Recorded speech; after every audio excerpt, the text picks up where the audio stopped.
नमस्कार दर्शक बंधु स्वागत करुच्ची आमर यूट्यूब चैनल फ्रेश ओडिशा को आज ये वीडियो माध्यम मु कौन कहवाक आसी आपण मैंने समस्ते जानीपारे ये वीडियोटर थंबनेल को ही देखी जेपरिक ये वीडियोटर थंबनेल लिखा जाइए बीमा सखी योजना विषय।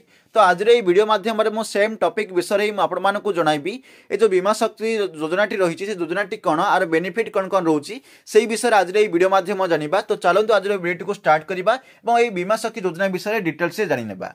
आपण मैंने समस्ते जानी सरकार विभिन्न समय विभिन्न प्रकार योजना आनी से योजना मानक मध्य गोटे योजना हूँ बीमा सखी योजना। ये जो बीमा सखी योजनाटी रही प्रधानमंत्री नरेंद्र मोदी हरियाणा पानीपत ठारे ए बीमा सखी योजना को शुभारंभ करछंती।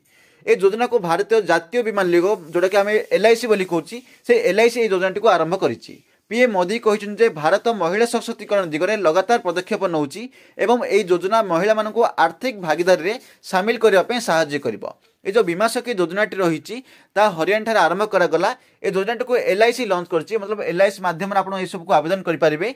देखो यहाँ हूँ केवल महिला मानी ये जो बीमा सखी योजना 18 ରୁ 70 वर्षर बयस महिला माने सामिल हो पारे किंतु एठार सामिल होगा महिला को कंपलसरी 10वीं पास प्रमाण पत्र दरकार पड़ो।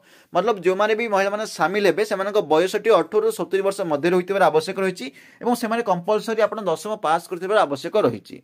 देखो ये जो रही बीमा सखी योजना से तालीम आपको दिज्व तालीम नेला परे प्रारंभिक 3 वर्ष एक निश्चित आपको दरमा मिल।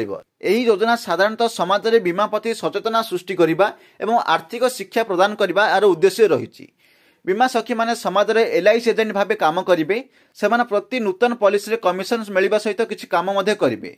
देखो प्रथम 3 वर्ष 5 ରୁ 7 हज़ार टंका मानदेय जोटा कि दरमा रहीपरी स्नातक कर बीमा सखी मान परवर्ती दिन में LIC डेवलपमेंट ऑफिसर भाव काम करने को सुजोग मिले।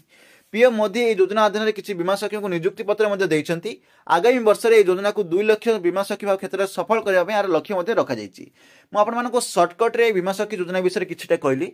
जदि आप बीमा सखी योजना विषय अधिक किसी जानवा चाहते सबकि डिटेल्स जानवा चाहते ताहले वीडियो कमेंट सेक्शन में कमेंट करूँ आने गोटे पूरा वीडियो आनी जदि आपको इंटरेस्ट रहे।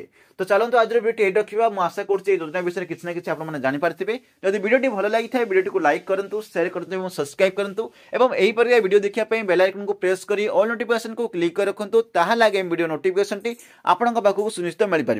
शेष में गोटे रिक्वेस्ट रहा गोटे टेलीग्राम चैनल रही से टेलीग्राम चैनल रे जॉइन हो जातु जोटा कि लिंक आपको ये वीडियो डिस्क्रिप्शन बॉक्स से देदेवी। जॉइन हेले सेटारे किसी अनेक इनफॉरमेशन आप पाई पारे और सेटा लाइव डिस्कशन करेंगे। तो चलते वीडियो ये रखा पुणी मिश्रा आउ गोटे वीडियो आउ गोटे टॉपिक नहीं से पर्यंत विदाय दिंतु। जय हिंद, वंदे मातरम।